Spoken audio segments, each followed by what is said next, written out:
na graça e na paz do nosso Senhor Jesus Cristo. Irmãos, vamos abrir as nossas Bíblias em Colossenses, capítulo de número 3.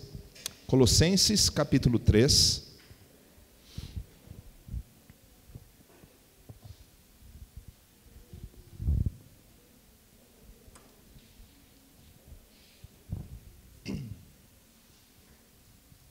Colossenses 3, a partir do verso 12, um texto conhecido, mas rico na sua mensagem, no seu conteúdo. Colossenses 3, a partir do verso 12, a palavra do Senhor diz: portanto, como povo escolhido de Deus, santo e amado, revistam-se de profunda compaixão, bondade, humildade, mansidão e paciência.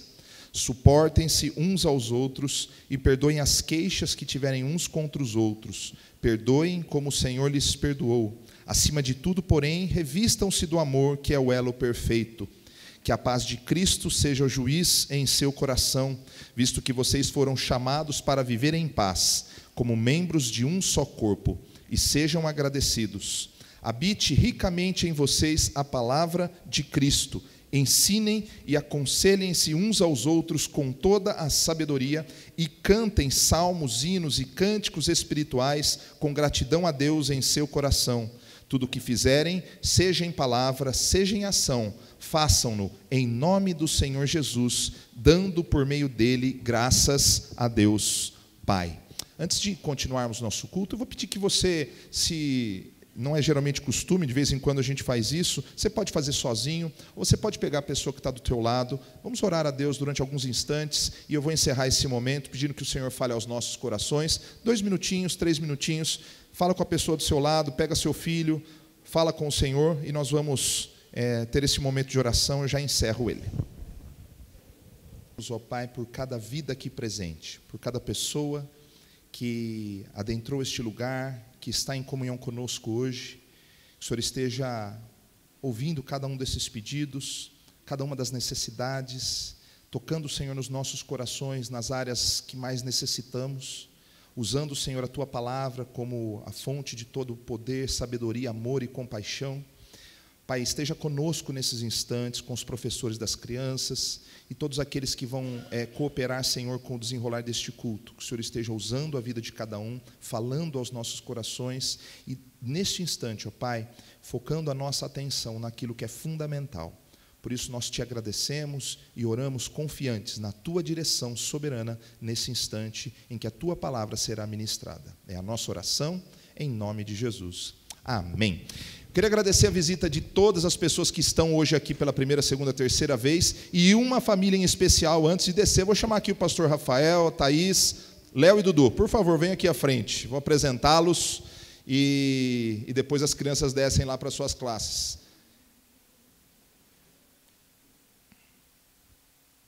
Thaís, Rafael. Pastor Rafael é da igreja de Belo Horizonte. Conheci ele magrinho, viu? Ele era metade disso que ele está aí. Há aproximadamente 8 anos, e o Mateus também esteve lá. Mateus e a Fer estiveram no começo do ministério deles. Está aí sua esposa, Dudu e o Leozinho lá embaixo, estão aqui conosco hoje. É uma alegria muito grande nesses novos amigos que o Senhor tem nos concedido. Então, queria agradecer a Deus pela vida deles, pedir que o Senhor esteja orientando a sua vida, a palavra que será ministrada, seu ministério, e que Deus abençoe vocês. Depois, se a Thaís quiser falar, porque eu sei que ela que manda na sua casa, você pode dar a palavra depois para ela, tá bom? Deus abençoe vocês. Rafael vem para cá, Thaís pode sentar, e as crianças podem descer para suas classes.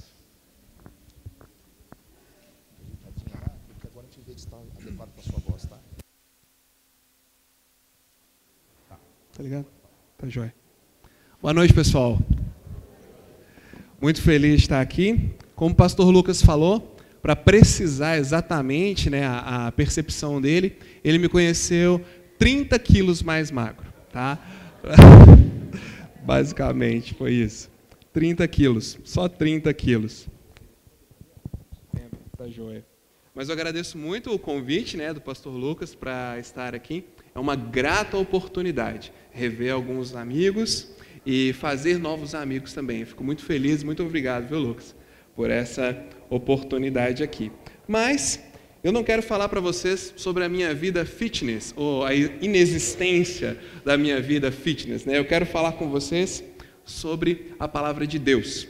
Eu quero meditar junto com vocês hoje no texto de Lucas, capítulo 15. Lucas, capítulo 15. Eu acredito que é um texto conhecido pela grande maioria de vocês. Se você está na igreja desde que você era criança, é bem provável que você já tenha colorido esse texto, no mínimo umas 50 vezes nas aulinhas das crianças. É a história do filho pródigo. Do filho pródigo. Eu me lembro quando eu era novinho, a professora me dando aquele tanto de giz para colorir, e o pai com aquelas roupas largas, e o filho voltando correndo, e tinha os porquinhos, e o pai recebia ele todo sujo, enfim. Essa é a história que fica na mente quando a gente fala do filho pródigo. E é possível que essa seja a imagem que fica na mente de vocês também. Mas eu quero lançar um novo olhar sobre esse texto. Eu já preguei essa mensagem no nosso acampamento, lá em Belo Horizonte. Preguei ela recentemente na igreja também. E o que eu vou tentar expor para os irmãos hoje é um resumo, é um condensado, na verdade, de 4 mensagens que eu fiz baseadas nesse texto. Então eu vou precisar correr um pouquinho. Se você não entender alguma coisa ou ficar com alguma dúvida, me procure depois. Eu vou ter o maior prazer de conversar com você, de responder você, de escrever alguma coisa para te esclarecer. Nós estaremos essa semana toda aqui em Campinas, então estamos à sua disposição. Tá legal? Então vamos fazer a leitura de Lucas capítulo 15. Todos os publicanos e pecadores estavam se reunindo para ouvi-lo, mas os fariseus e os mestres da lei o criticavam. Este homem recebe pecadores e come com eles. Agora pula lá para o versículo 11. Jesus continuou. Um homem tinha 2 filhos. O mais novo disse ao seu pai: Pai, quero a minha parte da herança. Assim, ele repartiu a sua propriedade entre eles. Não muito tempo depois, o filho mais novo reuniu tudo o que tinha, foi para uma região distante e lá desperdiçou seus bens, vivendo irresponsavelmente. Depois de ter gasto tudo, houve uma grande fome em toda aquela região e ele começou a passar necessidade. Por isso, foi empregar-se com um dos cidadãos daquela região, que o mandou para o seu campo a fim de cuidar de porcos. Ele desejava encher o estômago com as vagens de alfarrobeira que os porcos comiam, mas ninguém lhe dava nada. Caindo em si, ele disse: Quantos empregados de meu pai têm comida de sobra, e eu aqui morrendo de fome? Eu me porei a caminho e voltarei para meu pai e lhe direi: Pai, pequei contra o céu e contra ti, não sou mais digno de ser chamado teu filho, trata-me como um dos teus empregados. A seguir, levantou-se e foi para seu pai. Estando ainda longe, o seu pai o viu e, cheio de compaixão, correu para o seu filho e o abraçou e beijou. O filho lhe disse: Pai, pequei contra o céu e contra ti, não sou mais digno de ser chamado teu filho. Mas o pai disse aos seus servos: Depressa, tragam a melhor roupa e vistam nele. Coloquem um anel em seu dedo e calçados em seus pés. Tragam um novilho gordo e matem-no. Vamos fazer uma festa e alegrar-nos, pois este meu filho estava morto e voltou à vida, estava perdido e foi achado. E começaram a festejar o seu regresso. Enquanto isso, o filho mais velho estava no campo. Quando se aproximou da casa, ouviu a música e a dança. Então chamou um dos servos e perguntou-lhe o que estava acontecendo. E este lhe respondeu: Seu irmão voltou, e seu pai matou o novilho gordo, porque o recebeu de volta, são e salvo. O filho mais velho encheu-se de ira e não quis entrar. Então o seu pai saiu e insistiu com ele, mas ele respondeu ao seu pai: Olha, todos esses anos tenho trabalhado como um escravo ao teu serviço e nunca desobedeci às tuas ordens, mas tu nunca me deste nenhum cabrito para festejar com os meus amigos. Mas quando volta para casa este teu filho, que esbanjou os teus bens com as prostitutas, matas o novilho gordo para ele. Disse o pai: meu filho, você está sempre comigo, e tudo o que tenho é teu. Mas nós tínhamos que celebrar a volta deste teu irmão e alegrar-nos, porque ele estava morto e voltou à vida, estava perdido e foi achado. Vamos orar mais uma vez. Santo Deus, eu peço ao Senhor que tenha misericórdia de mim como pregador da Tua Palavra, que apesar de mim, o Senhor transmita a Tua mensagem aos amados irmãos, que nos ajude a receber a instrução que o Teu Espírito tem para nós, a nos mostrar os caminhos e nos fazer refletir sobre as verdades aqui expostas. Tem misericórdia de nós, repreende Satanás, nosso inimigo, ele não é convidado aqui e jamais será. Não permita que ele nos acuse de pecados confessados e mantenha a nossa mente, Senhor Jesus, focada no Senhor. Nos ajude nisso. Nós clamamos o Teu poder nessa noite, em nome de Jesus. Amém. Essa parábola, ela é muito conhecida, como eu já falei, mas existem muitas pérolas de grande valor escondidas na parábola do filho pródigo, e nós vamos tentar cavucar algumas aqui. Eu vou dar para você algumas informações históricas do que estava acontecendo aqui, que são muito importantes para você entender como essa trama se desenrola. O que estava acontecendo? Jesus, ele se relacionava com pessoas que eram tidas como indesejáveis. Eles consideravam essas pessoas mais pecadoras, os imundos, aqueles que não mereciam estar entre os de Deus, que eram os pecadores e os publicanos. E existia um grupo que se considerava mais nobre, que se considerava mais santo, que achava ruim que Jesus estivesse em contato com esses pecadores. O texto começa assim lá no versículo 1. Jesus estava com os pecadores e os publicanos. Jesus recebia essas pessoas na casa deles e Jesus ia até a casa dessas pessoas. Mas os mestres da lei e os fariseus não gostavam disso. Toda essa trama acontece por causa dessa circunstância. Jesus fala 3 parábolas num escopo só por causa disso aqui. Porque algumas pessoas estavam achando ruim o que ele fazia. Em outras palavras, Jesus vai desembolar na parábola do filho pródigo o seguinte: o filho mais novo representa os pecadores e os publicanos.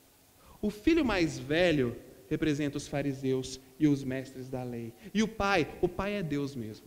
Tá legal? Jesus vai estabelecer essa grande trama aqui. E essa história ela é muito legal, porque ela já começa chocando os fariseus e os mestres da lei. Porque ela começa dizendo para nós assim: quem não gosta da igreja, gosta de Jesus. A gente tem que parar e se perguntar um pouquinho. Por que quem não gosta da igreja se dá tão bem com Jesus?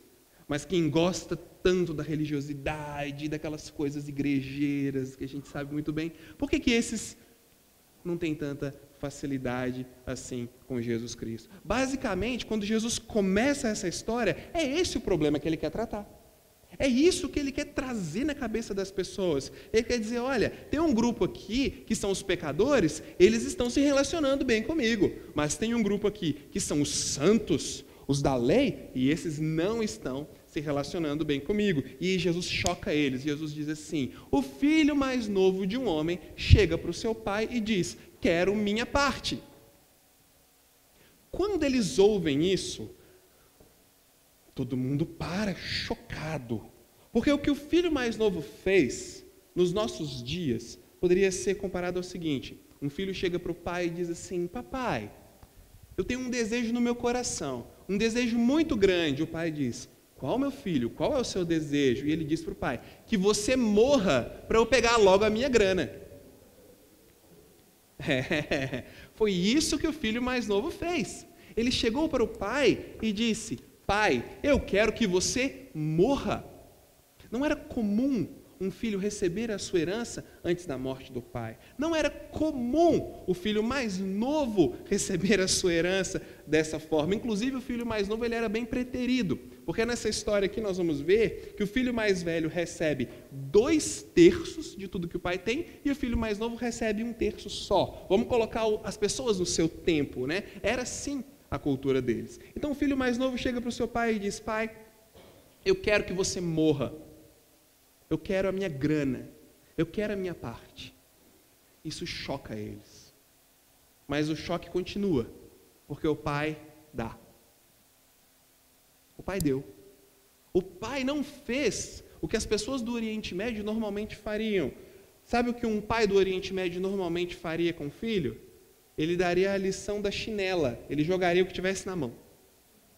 Ele pegaria uma vareta, uma vara, alguma coisa e daria no seu filho, porque isso era um escândalo. Era terrivelmente desrespeitoso. Mas o pai vai e dá. Ele entrega o dinheiro para o filho. E o filho continua nessa descida frenética. Ele diz para o pai: eu quero que você morra. O pai dá o dinheiro para ele. O filho pega a propriedade do pai. Isso é importante a gente notar aqui. A gente fala, o filho pega o dinheiro, mas o filho pega o direito à propriedade do pai e ele vende.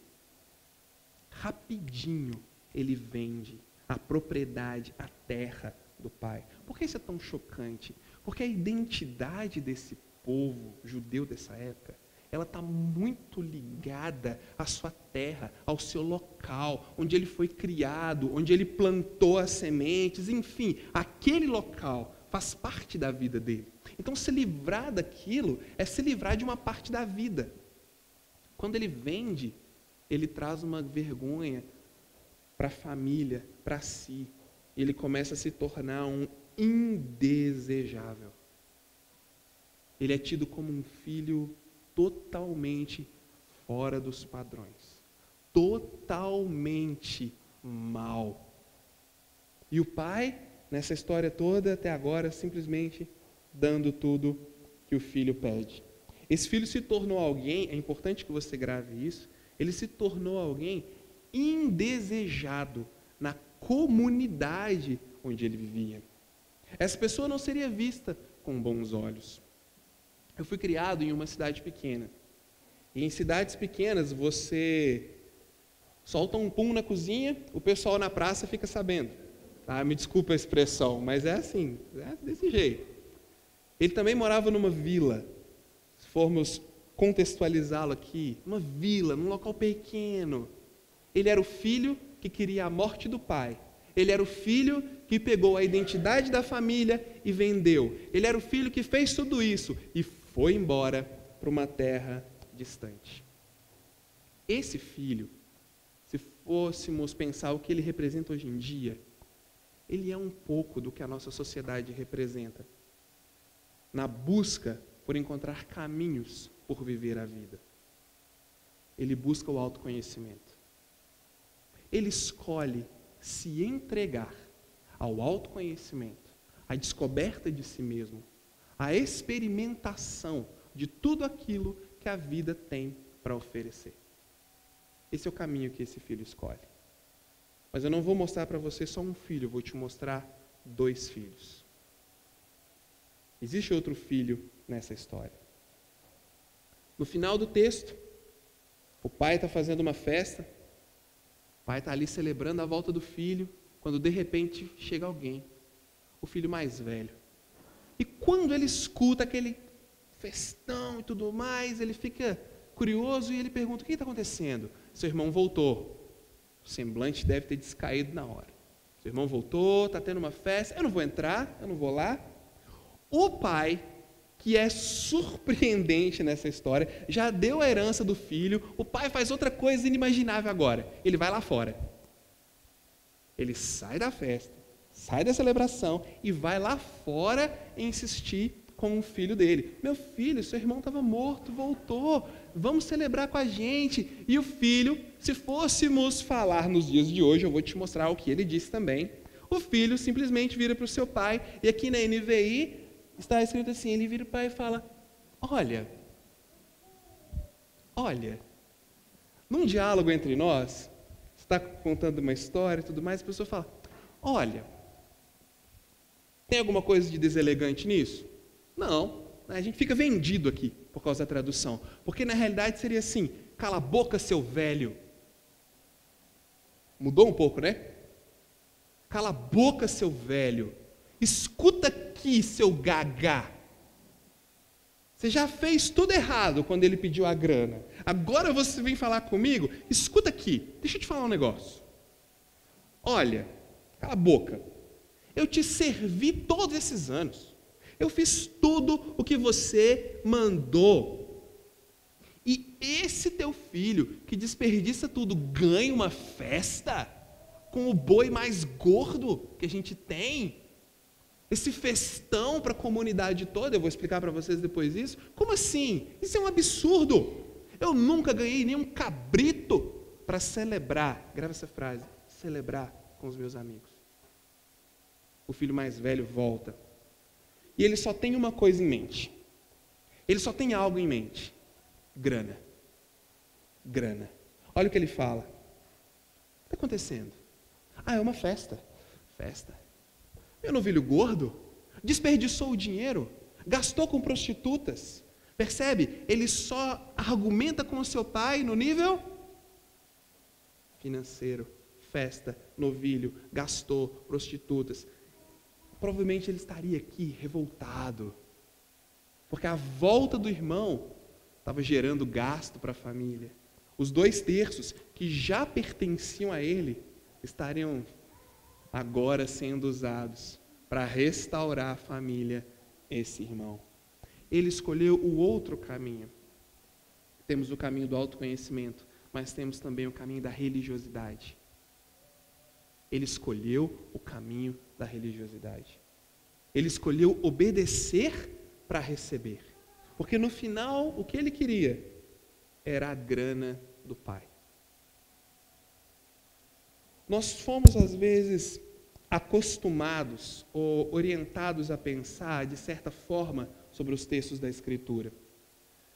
E às vezes passamos por cima do filho mais velho e olhamos aqui essa grande história de amor do pai recebendo o filho e essa cena romântica e pintamos isso em lindos quadros, enfim.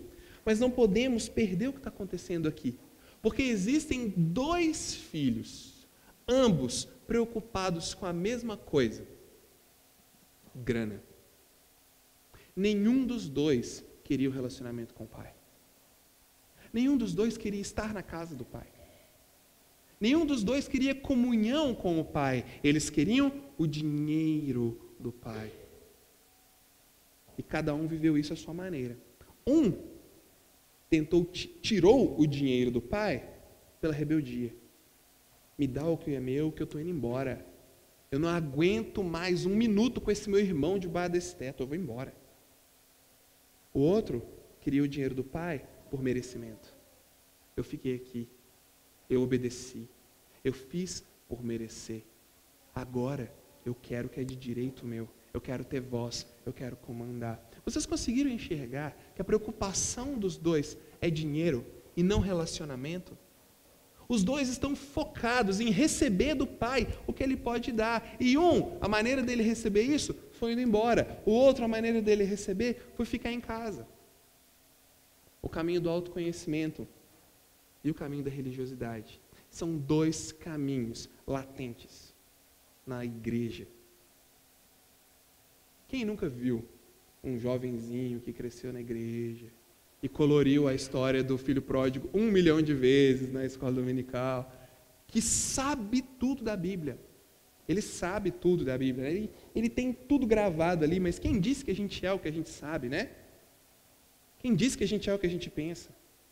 E de repente ele, vai embora, some, vai para o mundo, vai fazer faculdade, e aí o pessoal começa a falar que ele ficou doido, e aquela coisa toda, né? Quantos fazem isso?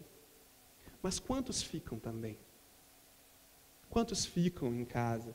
Quantos ficam na igreja obedecendo, para no final poder virar para Deus e falar assim: então, eu fui no culto aquele dia lá em Campinas, que aquele cara esquisito pregou, eu mereço, eu aguentei, Estava frio e eu fiquei. Eu fui todo domingo. Eu participei. Eu te obedeci. Eu era louco para fazer tal coisa, mas eu não fiz, Deus. Então, e agora? Temos os dois. E os dois igualmente perdidos. Mas o problema aqui é que temos dois perdidos, experimentando o que eu chamo de a verdadeira perdição. A verdadeira perdição. Porque o que é, de fato, pecado? Como eu fiz na minha igreja, eles têm medo de responder as minhas perguntas lá, sabe? Eu não vou fazer aqui. Porque toda pergunta, né, Ana? Toda pergunta que eu fazia, eles respondiam sim. Eu falava, não. Toda pergunta que eles respondiam não, eu falava sim. Então, todo mundo no final, ninguém respondia mais. Ficou sem graça a brincadeira. Mas se eu perguntasse o que é pecado, eu tenho certeza, a grande maioria de nós responderia, e não de forma errada, transgressão da lei de Deus. Não é isso? Algum que já fez um curso teológico e tal, errar o alvo. Mas aqui nós temos uma outra definição de pecado e perdição que aparece na vida desses dois filhos aqui. Sabe qual é? Tentar ser seu próprio Salvador. É isso que os dois filhos estão fazendo. Eles estão tentando salvar a si mesmos através da escolha de estilos de vida. Um quer se salvar pelo estilo do autoconhecimento.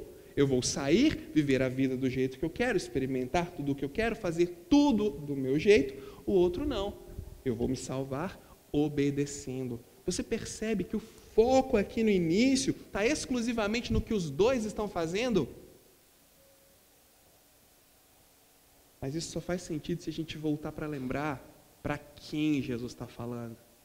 Para os fariseus, para os mestres da lei, é para o cara que dava dízimo de hortelã. Ele está falando para o cara que ia orar no templo, e a oração dele era para agradecer o quanto que ele era bom. É para esses caras que Jesus está falando. Agora faz mais sentido. Perdição, tentar ser o próprio Salvador. Porque é isso que está acontecendo aqui. Quando ele fala para o pai, pai, eu fiz tudo. Eu te sirvo todos esses anos. Eu estou aqui. Eu morri de vontade, mas eu não fiz. Eu mereço.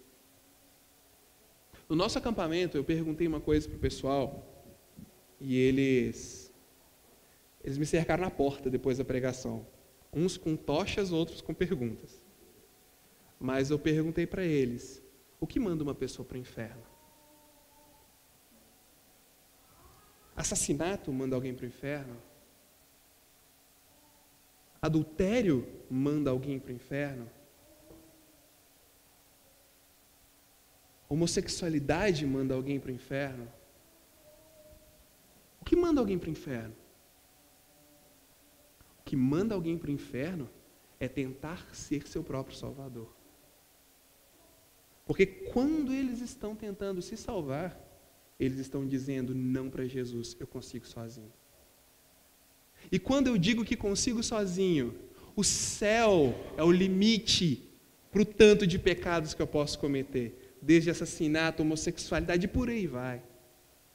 Quem diz não para Jesus e sim para si mesmo, está sujeito a todas essas coisas. Porque eles estão tentando se salvar. Eles estão tentando merecer, cada um ao seu jeito. Mas Jesus vem com uma proposta nova nesse texto. Porque todo mundo acha que só existe esse jeito. Ou você está na igreja, conversa com os jovens hoje em dia para você ver. Ou você está na igreja, bitoladinho ali, seguindo, ou você está no mundão, ou você está desconstruindo tudo. Hoje a moda é desconstruir, né? Vamos desconstruir. Você vai numa aula aí de humanas, vamos desconstruir. Desconstrói. Às vezes não constrói nada no lugar. Essa é a grande verdade. Mas a moda é desconstruir. As pessoas acham que só existem esses dois estilos de vida. Mas Jesus vai nessa parábola propor um terceiro estilo de vida, que é o estilo de vida do Evangelho. Pode ser que na nossa mente exista uma vaga tendência de que aquilo que fazemos é o que garante o nosso relacionamento com Deus. Pode ser que isso exista na nossa mente. Rafael, como? Vamos lá. Quando você peca, você cometeu um pecado, pensa aí naquele pecado que você já orou para Deus, assim, muitas vezes, falando, Deus, agora é sério. Deus, agora é para valer. De verdade, faz até figuinha, agora vai. E aí tem aquele culto abençoado, você toma uma decisão no culto. Agora vai. Deu segunda de manhã, você não cometeu aquele pecado, porque você dormiu até mais tarde. Tá? Não cometeu. Deu terça-feira, não cometeu. Deu quarta-feira. Quarta-feira você fez de novo. Fica aquela voz na sua cabeça, Rafael, de novo. E a gente vai pedir perdão para Deus. Quando a gente vai para orar para Deus, cá entre nós, dá uma sensaçãozinha no seu peito de que você tem que mostrar para Ele que você está arrependido mesmo. Você tem que, sabe, oh Deus. Não dá uma vontade assim, de mostrar para Deus que é sério? Fala a verdade, já sentiu isso? Pastor tem muito desse negócio. Vamos ver se o pastor Lucas vai concordar comigo. A gente ora a semana inteira. Aí a igreja lota de gente, aí dá aquela sensação, nossa, semana eu orei bem, né? orei bastante. Né? Pode ser que paire essa sensação em nós de eu tenho que mostrar para Deus, eu tenho que fazer algo. Isso tem muito a ver com a perspectiva de arrependimento rabínico que é apresentada aqui nesse texto. Se eu perguntasse para você aqui assim, o filho pródigo arrependeu? Não precisa responder, eu não vou fazer nenhuma brincadeira com você, mas será que ele arrependeu? Alguns acham que sim, outros acham que não, mas vamos olhar para a vida dele e vamos ver o que estava passando na cabeça desse cara. Versículo 16. O cara estava numa terra distante, não precisa olhar essa, é só para você saber que está no 16. Ele estava numa terra distante, passando fome, tratando de porco. E para piorar, ele era um judeu. Então, meus amigos, ele estava assim, eu não tenho palavras para descrever o que isso significaria na nossa cultura, mas ele estava muito, muito ruim. Seria até pecado o que ele estava fazendo ali, de estar em contato com aqueles porcos. Ele está ali naquela situação e tudo mais, querendo comer aquele negócio, alfarrobeira. Existia 2 tipos dessa fruta aqui no Oriente Médio, dessa planta no Oriente Médio. Tinha uma que era doce, era bem docinha e bem nutritiva. Quando você comia ela, você ficava bem, dava uma sustância, sabe? Não sei se vocês usam essa palavra aqui, mas dava uma sustância no cara. E tinha uma outra, era um bagaço, tá? Vamos, assim, não quero denegrir a imagem do chuchu, mas era igual chuchu, sabe? Você come que não enche, assim, embora eu amo um chuchuzinho, mas tinha uma que era doce, tinha outra que era amarga, era um bagaço que você comia, não matava fome, era igual a água do mar. E eles usavam isso para encher a pança do porco, para dar volume na pança do porco. Era dessa alfarrobeira que ele estava querendo comer. Ele comia, mas aquilo não passava fome. Comia, mas continuava com fome, igual beber água salgada. Caindo em si, ele disse, quantos empregados do meu pai têm comida de sobra, e eu aqui, longe de casa, com fome, tratando de porco. E ele começa a pensar, me porei a caminho de volta, e direi a meu pai. Sabe o que está acontecendo aqui? Ele está planejando como que ele ia mostrar para o pai que ele estava arrependido. É isso que ele está fazendo. Sabe aquela sensaçãozinha que eu falei? Ele está planejando como que ele vai falar para o pai. E ele diz assim, então tá.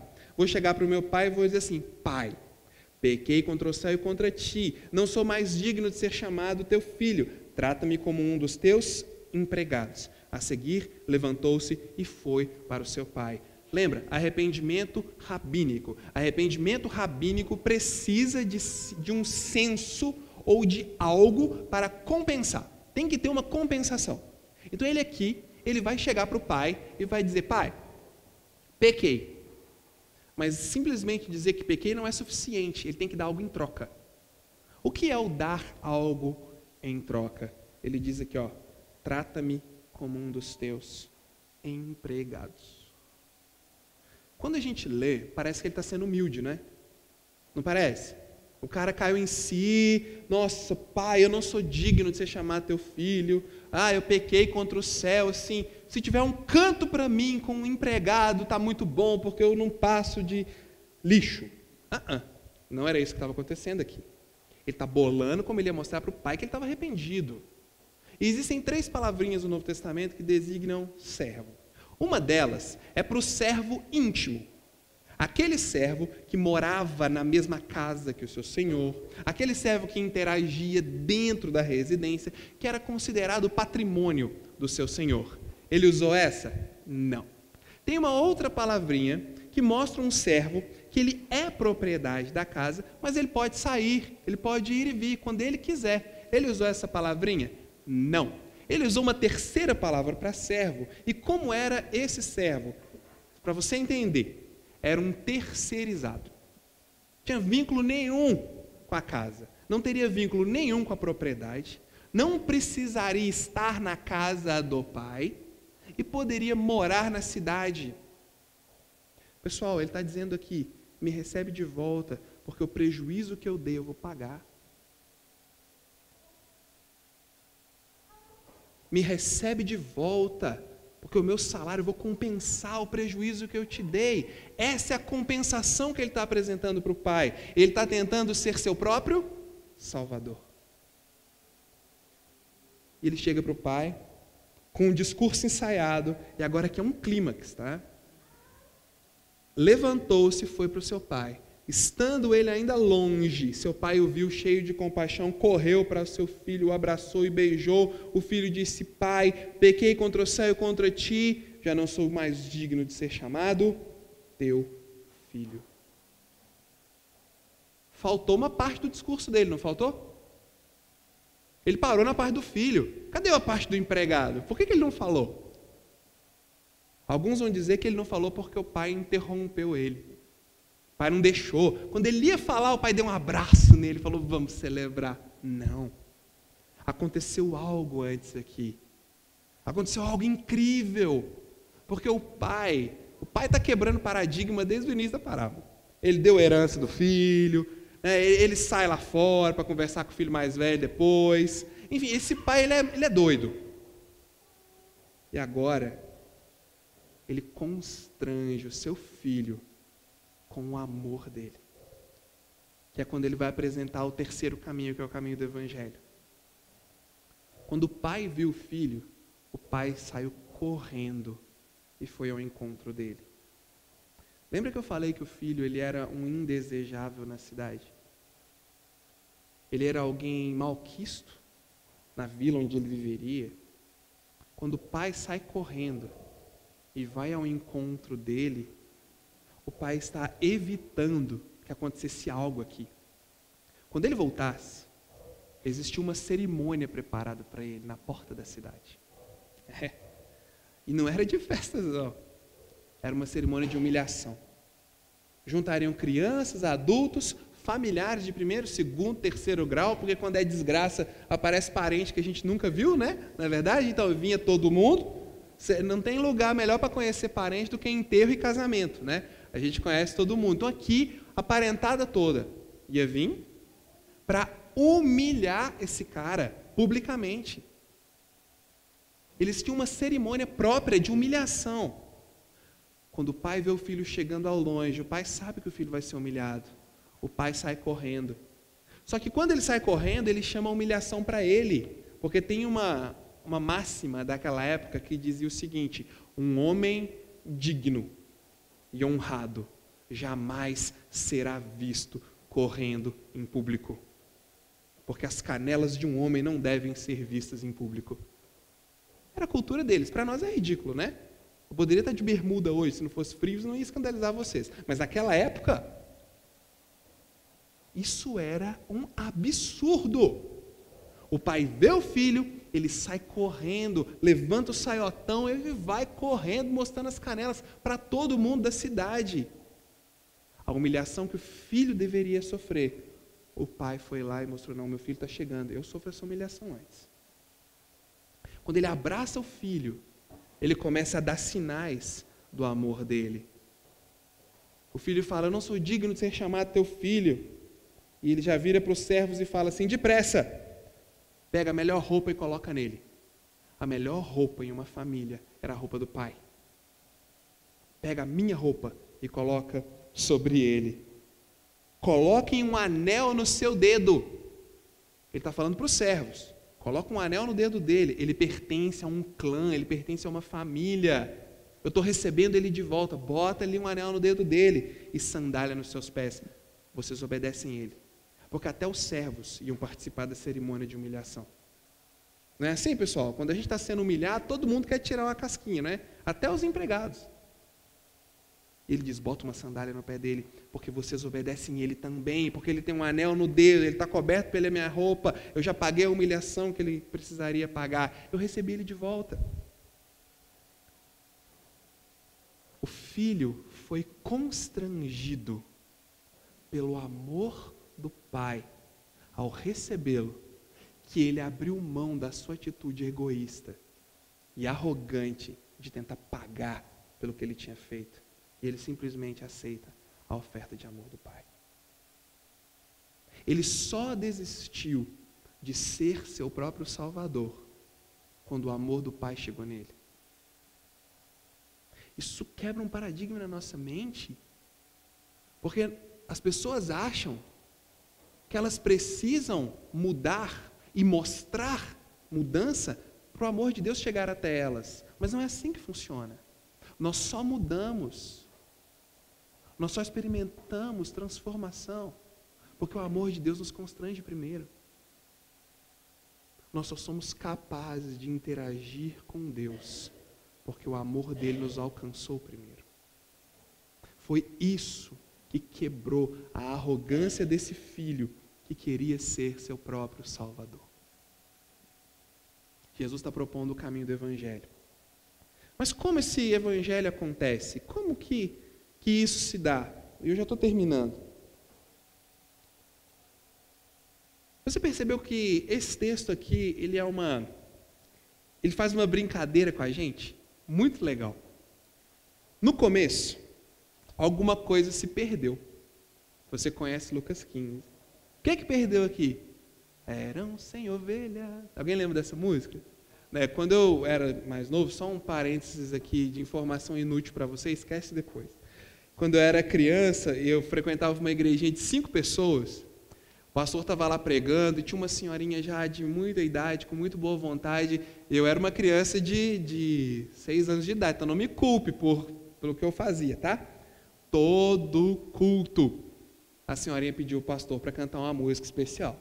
E o pastor, muito solícito, muito amável, ele deixava. Mas tadinha, o que ela tinha de boa vontade, ela tinha de desafinação. E era muito engraçado. Então, tínhamos eu, meu irmão e meu primo. E você sabe o que a gente fazia, né? Hoje em dia seria chamado de bullying, né? A gente fazia era isso, a gente ria até. Mas eu nunca mais esqueci da parábola das 100 ovelhas. Enfim, informação inútil. Grave isso aqui agora, isso é útil. Jesus conta a história de 100 ovelhas. Uma se perdeu, se extraviou. O pastor foi atrás, correto? Informaçãozinha aqui para você. O pastor, ele não largava as 99 sozinha lá no meio do deserto e ia atrás de outra não, tá? Um grupo de 100 ovelhas provavelmente seria pastoreado por 3 a 4 pastores. Um pastor, naquela época, ele tinha condição de pastorear até 25 ovelhas, os especialistas no Oriente Médio diziam. Então, ele deixou as ovelhas ali com outros pastores e foi achar aquela outra. Mas, pessoal, moral da história, perdeu a ovelha, alguém foi atrás, não foi? Joia. Depois, o que perdeu? Uma moeda.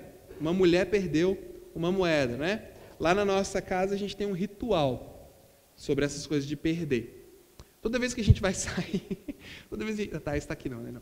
Toda vez que a gente vai sair, a Thaís tem que esquecer alguma coisa. Mas tem um ritual, é o primeiro 1 minuto, onde ela acha que esqueceu. Aí, meu Deus, eu esqueci, cadê? Aí eu encosto o carro e olho no relógio assim, 1 minuto para ela achar. E ela fica desesperada quando vê, estava no meu bolso, estava do meu lado, o Rafael pegou, estava debaixo do carro. Qualquer semelhança aí é mera coincidência. Mas a mulher perdeu a moeda. E ela perdeu dentro de casa. Aí o pessoal vai dizer, gente, como que uma mulher perde dentro de casa? Vamos botar a pessoa no tempo dela? Naquela época a mulher nem saía de casa direito, pessoal. O único lugar que ela podia perder a moeda, coitada, era dentro de casa. Tá? Então ela perdeu a moeda. Mas moral da história, ela foi atrás, varreu a casa inteira até achar. Depois, quem que se perde? Quem que se perdeu depois da terceira história? O filho. Na ovelha, a ovelha se perdeu, alguém foi atrás. Na moeda, a moeda se perdeu, alguém foi atrás. O filho mais novo se perdeu, ninguém foi atrás. Jesus dá um nó na cabeça dos fariseus agora, do pessoal, mas como assim? Nessa hora, as pessoas do Oriente Médio, eles são muito passionais, o pessoal está roendo as unhas. Eles estão que não se aguentam de ansiedade. O que vai acontecer, meu Deus do céu? Eles já rasgaram as vestes, jogaram cinza para o alto. É isso que eles fazem mesmo. Eles não se aguentam, porque quem vai procurar esse cara? A gente vai ver agora o amor de Deus em ação. O evangelho acontecendo. Sabe quem tinha obrigação de procurar esse irmão mais novo que se perdeu? O irmão mais velho. Na cultura deles, na tradição deles, quando o irmão mais novo se rebelasse contra o pai e mostrasse o seu ímpeto de sair e de ir embora, de que o relacionamento dele com o pai estava quebrado, o irmão mais velho tinha a obrigação de ir lá e apaziguar o pai e o irmão mais novo. Mas ele não faz isso. Quando o irmão mais novo vai embora, quem tinha que, às custas do seu dinheiro, do seu tempo, da sua disponibilidade, ir atrás do mais novo, numa terra estranha, entre coisas imundas, seria o irmão mais velho. Mas o irmão mais velho não fez nada. O irmão mais velho só julgou, acusou, apontou o dedo e mostrou como ele era bom demais e não tinha feito o que o irmão dele fazia. Parece até a gente falando dos desviados, né? Fala a verdade. Nossa, você viu fulana? Lá na minha igreja o pessoal tinha um hábito. E aí eu delicadamente, né? Cortei esse hábito, porque o pessoal chegava, pastor, você viu a fulana? Desviou. Sério? Eu era só o pastor, eu não sabia, juro para você, né? Desviou. Passou lá na minha rua com um short aqui, ó. Ah, é? Você já visitou fulana? Você já foi lá? Você já conversou com ela? Você já foi na casa dela? Já chamou ela para orar? Outro dia chegaram para mim, pastor, fulana não quer vir na igreja. Ela não quer mais vir na igreja. Me dá um estudo para fazer com ela. Olhei para a cara da pessoa e falei, aqui, ela não precisa de estudo não, minha filha. Ela precisa de relacionamento. Ao invés de você dar um estudo para ela, vai tomar um café, vai jogar um videogame, vai fazer alguma coisa relacional com essa pessoa. Porque a igreja tem, às vezes, uma dificuldade. Se entrar alguém por aquela porta ali, eu falo por mim, né, pessoal, aqui eu não sei como vocês funcionam, mas, em geral, o crente tem um certo padrão, né, pastor? Tem uma certa... Uma prostituta, do mundo, bêbado, cheio de pecado, nós vamos fazer o quê? Venha, conheça o Evangelho, conheça Jesus Cristo, vamos tomar um banho, vamos limpar, vamos botar um anel no dedo, roupa limpa, né? Mas quando é um dos nossos que faz isso, a gente às vezes não vai conseguir abraçar com esse amor, porque antes a gente tem que contar para o pastor que ele desviou.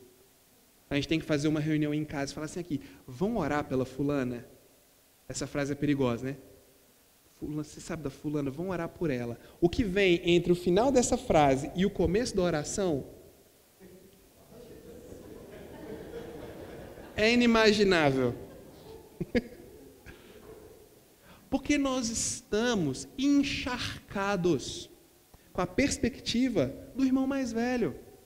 Porque a gente não foi, a gente não desviou, a gente não fez o que ele fez, a gente não agiu como ele agiu, nós ficamos em casa, certinhos. Percebe? Com um irmão mais velho desse, até eu ia rachar fora. Talvez a gente entenda por que o irmão mais novo foi embora. Devia ser muito chato conviver com esse cara aqui. Pensa, ele era o bom, ele era o certinho, ele fazia tudo direito, ele era o tal. E o outro não, o outro era só o mais novo. Eu fico estarrecido com uma coisa que ele fala aqui. Porque ele diz assim, ó, para o pai: eu não vou entrar na sua festa, não quero entrar. O pai tem que ir lá fora. Isso é humilhante, tá? Pro chefe do clã, pro chefe da família. E ele vira para o pai e fala assim, ó, você nunca me deu um cabrito. E ele está numa festa. Ele está numa festança. A cidade inteira está ali, senão ele não tinha matado o novilho gordo. Ele está na porta de uma festança e fala para o pai: você nunca me deu um cabrito para eu celebrar com os meus amigos. Isso aqui é muito profundo, porque a visão que ele tem de celebração não está com o pai, nem com as pessoas com quem o pai celebra. A celebração dele está em outro lugar. Existe um outro grupo, existem outras pessoas, existe um local onde a alegria acontece, e não é junto do pai, porque junto do pai ele só obedece. Tem muito crente assim. Ele está na igreja porque o pastor quer assim, porque sim, porque assado. Mas a celebração dele, a alegria dele, está lá fora. Não está ali. Ele quer um cabrito para celebrar com os amigos dele lá fora. Mas ele não foi atrás do seu irmão. Mas o evangelho acontece porque Jesus é o verdadeiro irmão mais velho. O evangelho acontece porque esse irmão mais velho, ele não saiu de uma terra distante para outra. Ele saiu do céu e veio até essa terra, no local mais imundo, pagando o preço dos seus próprios recursos, que foi o seu sangue, foi a sua carne. Ele foi lá e resgatou esse irmão mais novo que estava perdido. Jesus é o verdadeiro irmão mais velho. Jesus é quem toma a iniciativa. E é isso que ele quer mostrar para nós nessa parábola. Alguém se perdeu, ninguém foi atrás, os religiosos estão ali apontando o dedo para os pecadores estão ali se esbaldando em seus pecados, as pessoas acham que só existem dois caminhos, mas Jesus mostra um caminho que quebra todos os paradigmas daquela religião e daquela sociedade. Ele diz: eu sou o verdadeiro irmão mais velho, que vim até vocês e ofereço um novo estilo de vida, onde eu amo você primeiro e você obedece porque você foi amado. Eu quero ler um último texto com vocês, em Efésios, capítulo 6, versículo 1, que diz assim: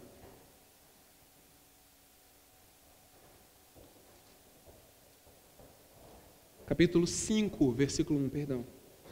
5, 1. Portanto, sejam imitadores de Deus como filhos amados. Vivam em amor, como também Cristo nos amou e se entregou por nós, como oferta e sacrifício de aroma agradável a Deus. Olha, nós só obedecemos, nós só cremos, porque o amor de Cristo, expresso na vida desse pai e na vida do verdadeiro irmão mais velho, nos constrange. Nós só podemos dizer sim para Deus, porque o amor dele chegou até nós primeiro. Não existe nada que possamos fazer para salvar a nós mesmos. Eu diria que esse é o grande pecado. Então, nessa noite, tem algo que eu gostaria de deixar com os irmãos. Reflita sobre o amor de Deus. E enquanto você reflete, você vai perceber que esse amor constrange o seu ser. E só por isso nós podemos fazer algo. Que Deus abençoe essa mensagem aos seus corações. Pastor Lucas, muito obrigado pela oportunidade. Gostei muito de estar com vocês, viu?